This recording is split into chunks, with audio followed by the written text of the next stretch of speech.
बिस्मिल्लाहिर्रहमानिर्रहीम। अस्सलाम वालेकुम नाजरीन, मैं हूं जमशेद अंसारी। नाजरीन, आज 2 दिसंबर 2020 है और नाजरीन, जैसा कि आपके इल्म में है कि इसहाक डार ने BBC न्यूज़ को एक इंटरव्यू दिया और उस इंटरव्यू में कई गलत बयानियां की। नाजरीन, उस इंटरव्यू के कई पहलू हैं जिसके हवाले से मैं अपनी गुजारिशात आने वाली वीडियोस में आप लोगों की खिदमत में पेश करूंगा, लेकिन सरे दस्त आज की इस वीडियो में उस इंटरव्यू के एक पहलू का अहाता करना मकसूद है। नाजरीन, BBC न्यूज़ को इंटरव्यू देते हुए इसहाक डार ने एक बहुत बड़ी गलत बयानी की और वो ये कि मेरी पूरी की पूरी दुनिया में सिर्फ और सिर्फ एक जायदाद है जो कि लाहौर में वाक़ है और उस जायदाद की जब्तगी का हुक्म भी वज़ीर-ए-आज़म इमरान.खान साहब ने दिया है। नाजरीन, पहली बात तो ये कि उनका ये दावा ही गलत है कि इमरान.खान साहब की हुकूमत ने वो जायदाद जब्त की है। इमरान.खान के पास आईनी तौर पे, कानूनी तौर पे किसी की जायदाद जब्त करने का कोई इख्तियार नहीं है, बल्कि इसहाक डार की उस जायदाद की जब्तगी का हुक्म इसहाक डार की अदम हाजिरी की वजह से, अदम पेशी की वजह से और अदम तवज्जोही की वजह से जो है अदालत ने जारी किया था। नाजरीन, इसहाक डार का यह दावा कि पूरी दुनिया में मेरी सिर्फ और सिर्फ एक जायदाद है, इस हवाले से इमरान.खान साहब ने माजी में एक प्रेस कॉन्फ्रेंस कंडक्ट की थी 29 दिसंबर 2017। आप वो प्रेस कॉन्फ्रेंस खुद मुलाहिजा कर सकते हैं। इमरान.खान साहब ने बाकायदा डॉक्यूमेंटेड प्रूफ के साथ इसहाक डार की करप्शन और उनके असासों और जायदादों की तफसीलात जो है वो अवाम के सामने पेश की थी। नाजरीन, उसके बाद इमरान.खान साहब की उस प्रेस कॉन्फ्रेंस के बाद हमने भी उस हवाले से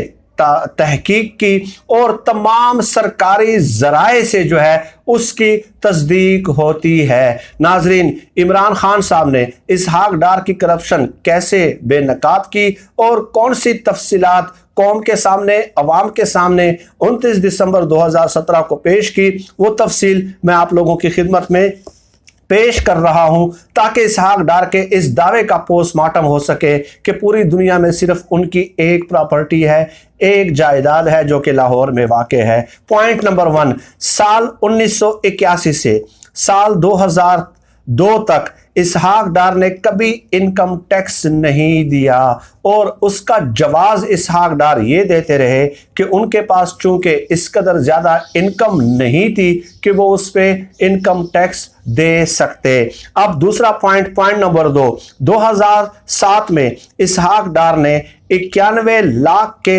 असासे जाहिर किए, यानी 2002 तक वो इस काबिल भी नहीं थे कि वो अपनी इनकम से इनकम टैक्स अदा कर पाते और 2007 में 91 लाख के असासे उनके हो गए। पॉइंट नंबर 3, 2007 से 2013 तक असासों की मालियत 91 गुना बढ़ जाती है। 91 टाइम इंक्रीज हो जाता है असासों में और जायदादों में 2007 से 2013 तक। आगे चले नाजरीन, दुबई के FZ जोन में इसहाक डार की 11 कंपनियां हैं। ये पॉइंट नंबर 4 हो गया। पॉइंट नंबर 5, एक कंपनी है नाजरीन HGS लिमिटेड जिसके पास 52 विलाज हैं। 52 विलाज, यानी कि इसहाक डार की दुबई में 11 कंपनियां तो हैं, उन कंपनियों में से एक कंपनी है HGS लिमिटेड जिसके पास 52 विलाज हैं। बाकी 10 कंपनियों का भी आप खुद अंदाजा लगा लें और इसी एक कंपनी पे उसको कियास कर लें। और इसहाक डार कल क्या कह रहे हैं कि मेरे बेटों के पास एक विला है और मेरी पूरी दुनिया में सिर्फ एक प्रॉपर्टी है। आगे चले पॉइंट नंबर 6 पे नाजरीन, इसके अलावा उनके अकाउंट में तुर्की, UK, ओमान से लाखों दिरहम आते रहे हैं। लाखों दिरहम उनके अकाउंट में ट्रांसफर होते रहे इन ममालिक से। और नाजरीन, एक मुल्क से उनके अकाउंट में 60 मिलियन डॉलर भी जो है वो माजी में ट्रांसफर हुए हैं और उनका बाकायदा ऑफिशियल रिकॉर्ड मौजूद है, ऑफिशियल ट्रांजैक्शंस का रिकॉर्ड मौजूद है।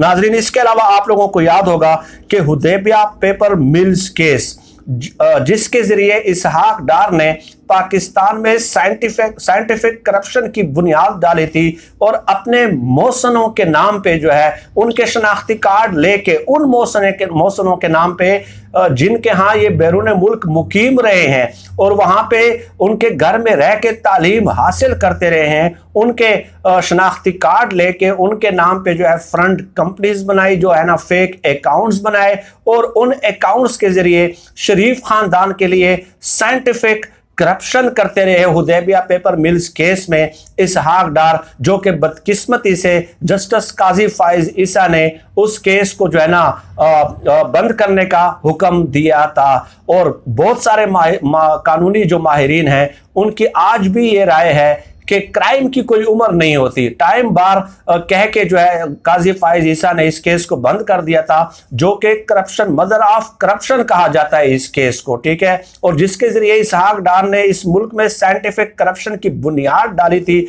ब्लैक मनी की जो है ना करप्शन की एक नई जोहत इसहाक डार ने मुतारिफ कराई थी। लेकिन उस केस को जो है जस्टिस काजी फाइज ईसा ने हमेशा हमेशा के लिए जो है कूड़ेदान की नजर कर दिया। उस पर अब मैं क्या कह सकता हूं, मैं इतनी गुजारिश कर सकता हूं। नाजरीन आगे चलें। इसके अलावा इसहाक डार और उनकी अहलिया ने हिजवेरी होल्डिंग कंपनी बनाई और इसमें इसहाक डार ने और उनकी अहलिया ने 34,53,000 की सरमायाकारी की। 34,53,000। अब ये हिजवेरी होल्डिंग कंपनी, नाजरीन इसका मकसद क्या था कि दाता दरबार पे जो लंगर तकसीम होता है उस हवाले से इन्होंने एक कंपनी बनाई, ये जाहिर करने के लिए कि हम लंगर के तकसीम में जो है ना उसमें हम भी फंडिंग करना चाहते हैं, लोगों की मदद करना चाहते हैं, इस कार्य खैर में हम हिस्सा लेना चाहते हैं। चुनाचे इसहाक डार और उनकी अहलिया ने हिजवेरी होल्डिंग कंपनी बनाई और 34,53,000 रुपए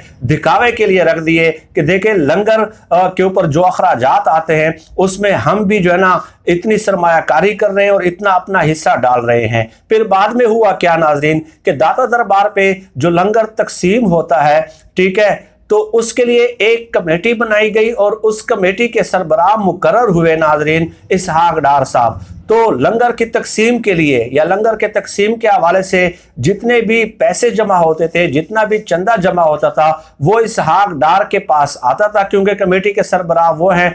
और उस लंगर की तकसीम के लिए जो चंदे इकट्ठे होते थे उसमें भी इसहाक डार ने बाकायदा हेर पेर की है, खुर्द बुर्द की है नाजरीन। उनको भी जो है ना वो गरीब लोगों के लिए जो लंगर तकसीम होता था उसमें भी हेर पेर करने से ये बाज नहीं आए। ये हालात थे इसहाक डार के। आगे चले नाजरीन कि इसहाक डार के इस्लामाबाद में 4 प्लाट्स हैं, उनकी अहलिया के पास पाकिस्तान में 6 गाड़ियां मौजूद थी और इसहाक डार के पास गाड़ियों की तफसील जो है वो अलग से है। नाजरीन JIT रिपोर्ट बनी थी पनामा पेपर्स के इंकशाफात के बाद। उसके बाद जो है ना JIT की टीम ने, जॉइंट इन्वेस्टिगेशन की टीम ने इसहाक डार को भी तलब किया था और उनसे बाकायदा सवाल और जवाब की नशिस्त की थी कि आप बताइए कि 2007 से लेके 2013 के दरमियान जो है वो 2007 से लेके 2013 के दरमियान आपके असासों में 91 गुना इजाफा कैसे हुआ। तो इसहाक डार ने कोई तसल्ली बख्श जवाब उस वक्त नहीं दिया था और उसके बाद वाजिद जिया सुप्रीम कोर्ट में पेश हुए थे और सुप्रीम कोर्ट में बाकायदा तहरीरी तौर पे जो है ना वाजिद जिया साहब ने लिख के दिया था कि इसहाक डार हमें मुतमईन करने में नाकाम रहे हैं। यह है इसहाक डार की कहानी, जो कि इंतहाई मुख्तसर अल्फाज में मैंने आप लोगों की खिदमत में पेश करने की कोशिश की है। हत्ता कि अगर जो हुदैबिया पेपर मिल्स केस है उस हवाले से तफसीलात मैं आप लोगों की खिदमत में पेश करना शुरू कर दूं तो बखुदा सुन के इंसान की जो अक्ल और फहम है वो जवाब देने लग जाती है कि कैसे साइंटिफिक अंदाज से इन लोगों ने करप्शन मुतारिफ कराई और पाकिस्तान को आज जितनी मुआशी जो बीमारियां हैं वो लाहक हैं, तो उसमें सबसे ज्यादा हिस्सा जो है, सबसे ज्यादा किरदार है वो इसहाक डार का है। लेकिन BBC न्यूज़ में इंटरव्यू देते हुए वो कौम को बेवकूफ़ बनाने की एक बार फिर कोशिश करते रहे हैं। तो ये लोग अपने इस किस्म के बयानात के ज़रिए हमें मौका फराहम कर देते हैं कि हम इनके हकीकी और असली चेहरे कौम के सामने पेश करना शुरू कर दें और हम इनका ताक़ुब जारी रखेंगे जब जब भी ये गलत बयानियाँ करेंगे। नाज़रीन के करप्शन के हवाले से मज़ीद भी काफ़ी जो है डेटा मौजूद है, वो भी वक्तन फ़वक्तन मैं आप लोगों की खिदमत में पेश करता रहूँगा। आज की वीडियो में इतना ही। आप सब लोग अपना बहुत बहुत ख्याल रखिएगा। पाकिस्तान जिंदाबाद। अल्लाह हाफिज़।